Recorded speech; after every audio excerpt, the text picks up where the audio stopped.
Hey, before you sing another note today, I need you to watch this. In 40 years of coaching singers, from total beginners to Grammy winners, I've seen the same patterns of vocal damage play out again and again.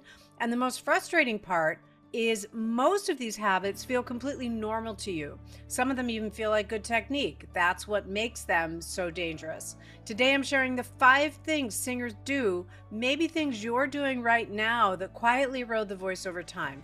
And I'm going to tell you exactly what to do instead. So stay with me through all 5 because some of these are going to surprise you.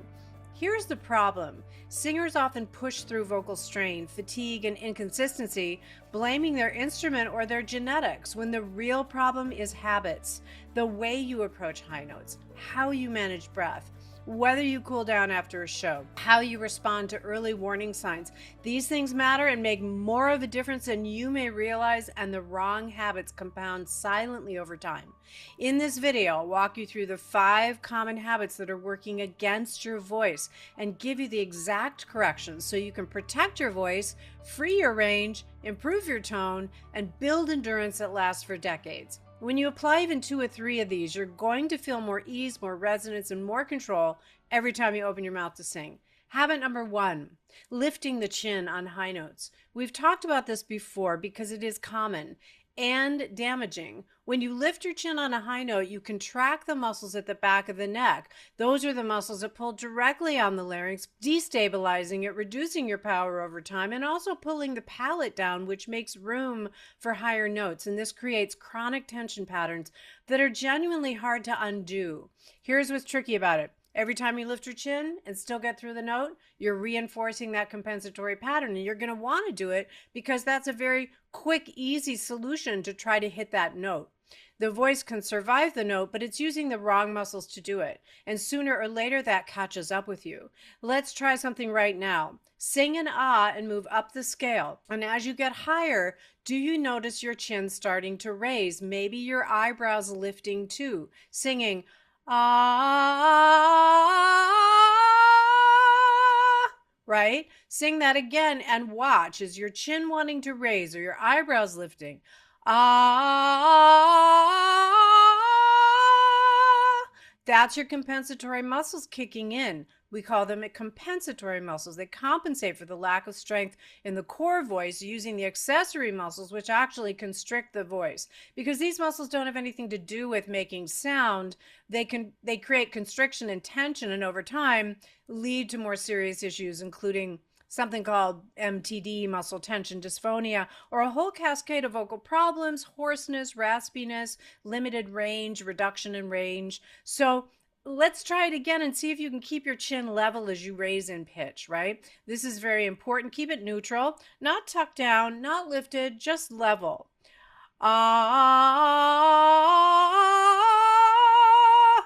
Did you notice more sound, fuller and rounder sound? That's not a coincidence. One of the real benefits of keeping the chin level as you raise in pitch is that your notes become fuller and rounder and less constricted and tight and harsh. Because the higher singers go, the more the tone tends to thin out and tighten, right? You might feel that. But it doesn't have to be that way. It's really a chin, but it's really a back of the neck problem. So the fix is practice singing without raising your chin or your eyebrows. Some of you might feel you're using your facial muscles to reach upward for those notes. It will feel strange at first because your body is used to using those muscles to reach those notes. But the more you practice it this way, the more your body will do it naturally, and you'll watch those high notes fly right out of you. Habit number 2, pushing the breath. So here's one of the most misunderstood truths in all of singing. More air does not equal more voice. When you push air through the vocal folds and out into the air, you force the vocal folds apart. This creates strain, fatigue. Over time, it creates wear and tear that compromises the actual health of the vocal folds themselves. True vocal power comes from, yes, a collection of air, but the air stays inside, and it really comes from laryngeal resistance, the folds meeting the breath with strength, not being blown apart by it. Think of a reed instrument, a clarinet, a saxophone, an oboe. The reed vibrates against the mouthpiece to create sound.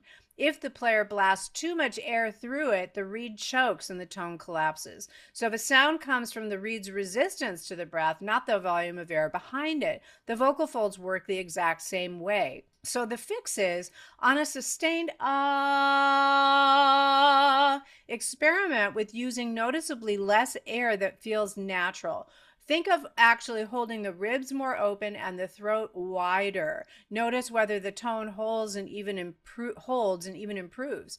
If your voice fatigues in the first hour of singing, breath pushing is almost always the culprit. So monitor the throat. A tight or pressurized feeling here means the breath is leading, not the voice, not the actual ribs and the torso of the body that is really keeping that air collected inside the body underneath the glottis, the opening of the folds.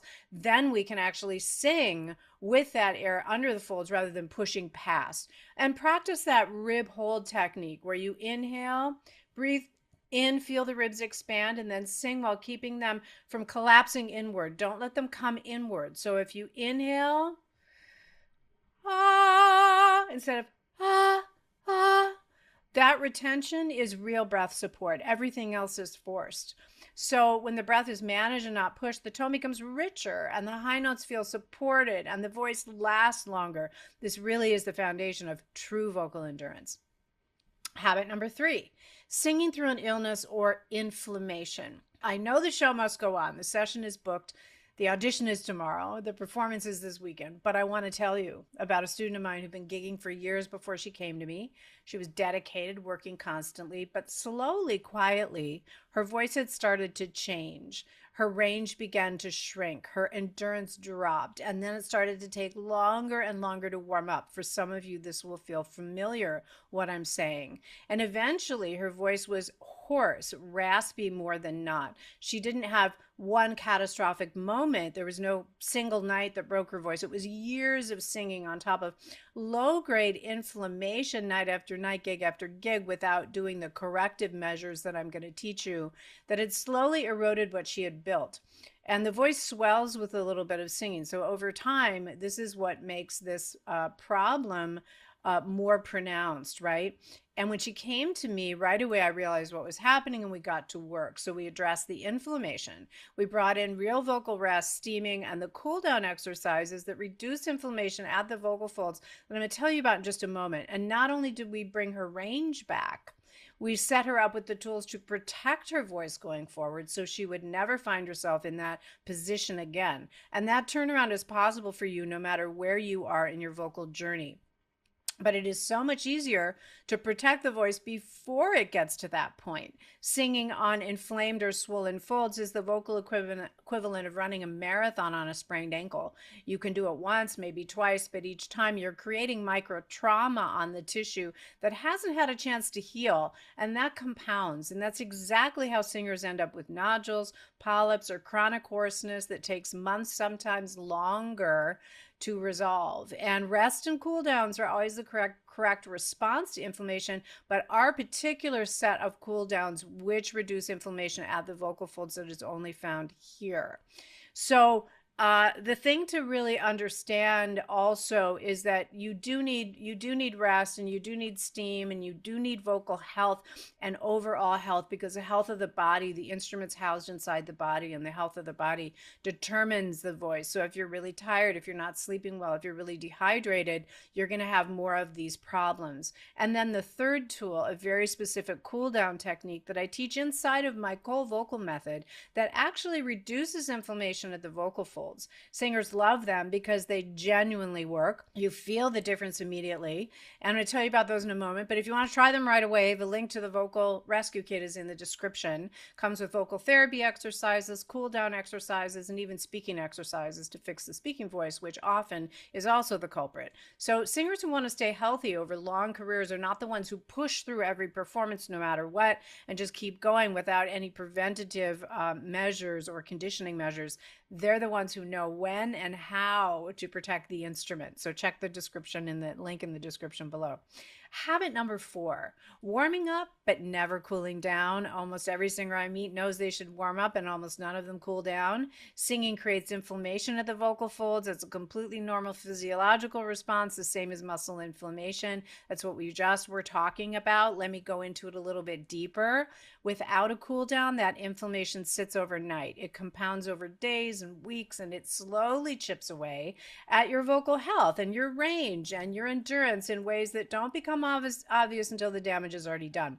So I introduced cool downs to my students long before anyone else was talking about them. They're a very specific set of exercises, not just easy singing or humming, which is what most people think a cool down means. These work directly on the physiology of the vocal folds to actively reduce inflammation after singing. And the singers who use them consistently tell me the same thing. They wake up the next morning and their voice is there, clear, ready, recovered. The results have spoken for themselves.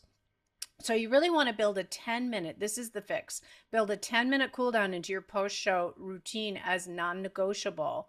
And really, if you can, before the after party, before anything else. If not, you can do it when you get back to the hotel room or back to your home, or you can do it in the morning. Your voice did all that work tonight. You need to give it what it needs to recover. And these specific exercises are taught inside the Cold Vocal Method. They're part of the vocal rescue kit linked in the description. If you're consistently hoarse the next morning after performance, that is your body's way of telling you that this piece is missing. So go and take care of that. Go and get it. And lastly, habit 5, ignoring early warning signs.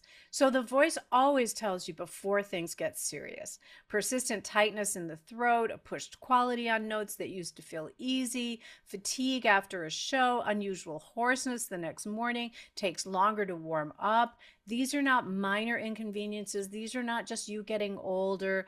These are your instrument asking for help. These are warning signs. And the singers that ignore these signals, who push through, chalk it up to a bad day, keep going, are the ones who end up with problems. And then it's much harder to fix, right?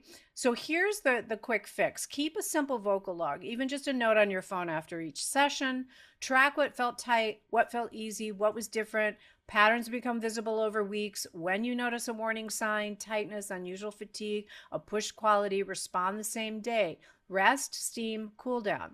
Don't wait to see if it resolves on its own. Learn to distinguish productive vocal work, effort that builds, from compensatory strain, effort that depletes. So once the one leaves the voice feeling open, right? And the other leaves the voice feeling worn out. Your voice is not a machine, it's a living instrument. And the singer who treats it like one, who listens, who adjusts, who catches things early, are the ones still singing beautiful well into their yonder years. So let's bring this home. Our results summary.